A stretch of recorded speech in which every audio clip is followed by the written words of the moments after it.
guys, this is Sapo again. Welcome back to our study on work done. I'm going to continue. Today I want to talk about work done by body forces.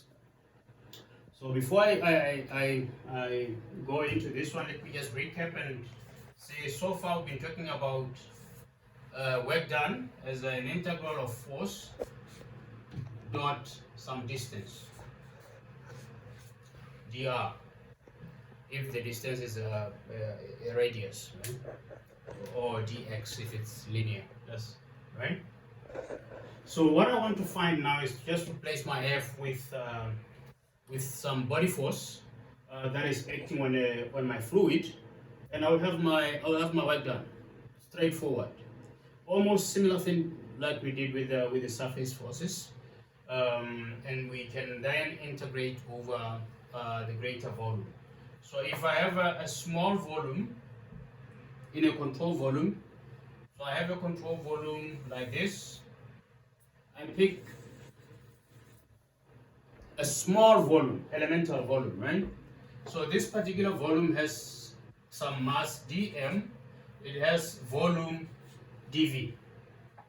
I can find its density, which is dm divided by dv.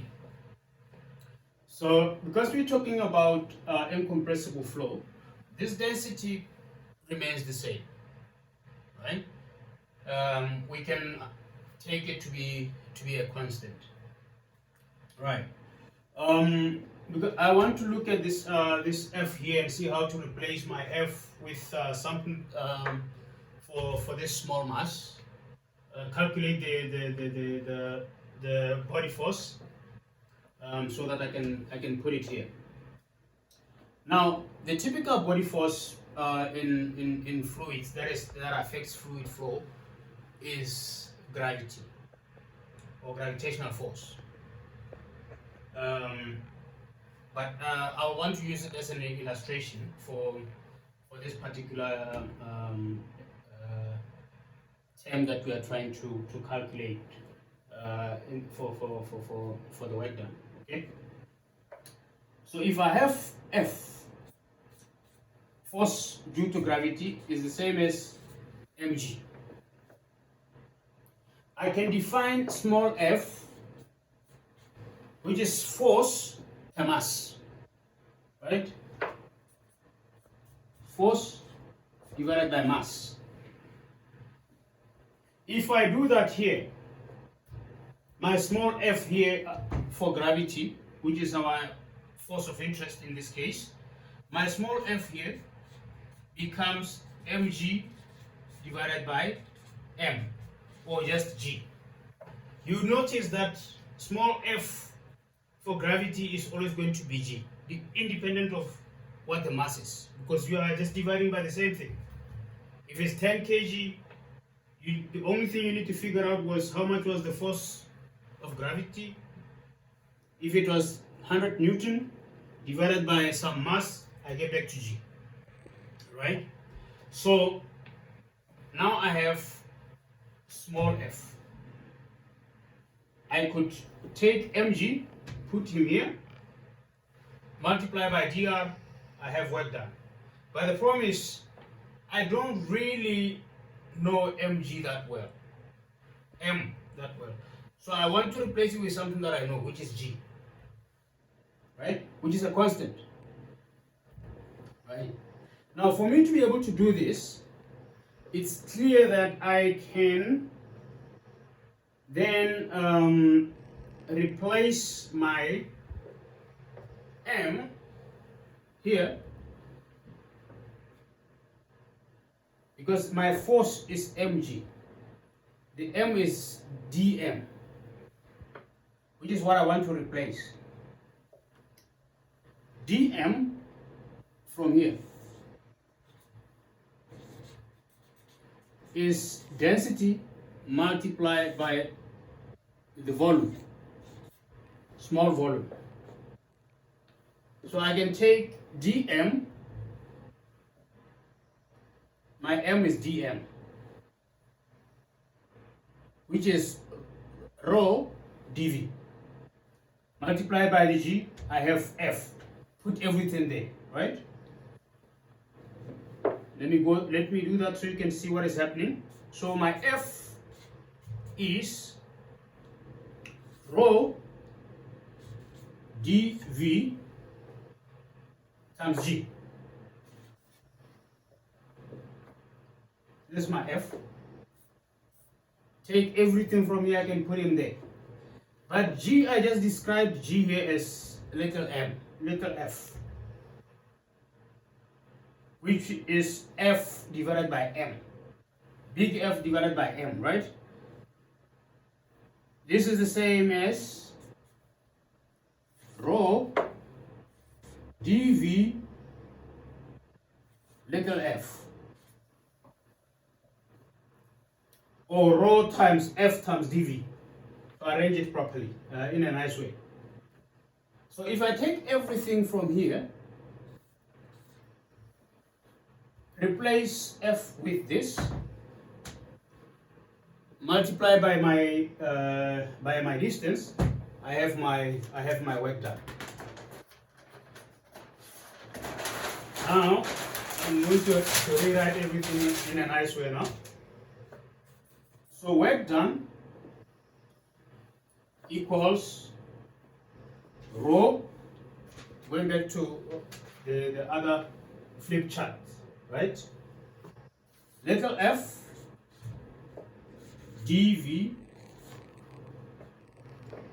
I multiply this with dr, which is my distance. Take the integral, but I'm integrating over the volume because my dV is a volume. So I take my integral, volume integral of the whole thing, add everything together. The integral will add everything together. If I add everything together, I have my total work done, not just the work done on the elemental mass, but it will be work done over my control volume. So I go back to what I've been doing, divide this by, to find the rate of work done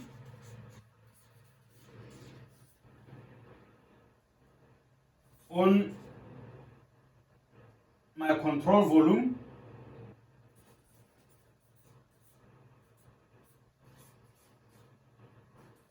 by body force. Divide this by dt. W equals to integral rho little f dV dot dr divided by dt, time, to get the rate.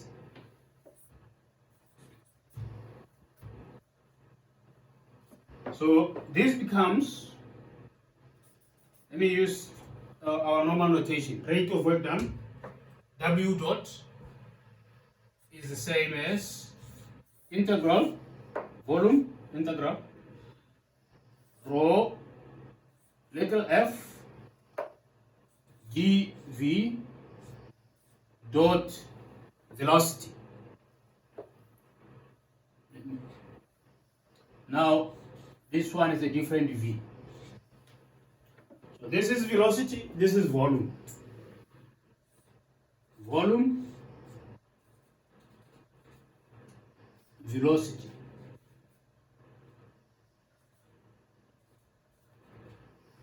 Right? And that's it. I'm done. So I got my term for rate of work done by body forces. So this is my other term. I need to add this term to the other term that we calculated for surface forces. Add everything together.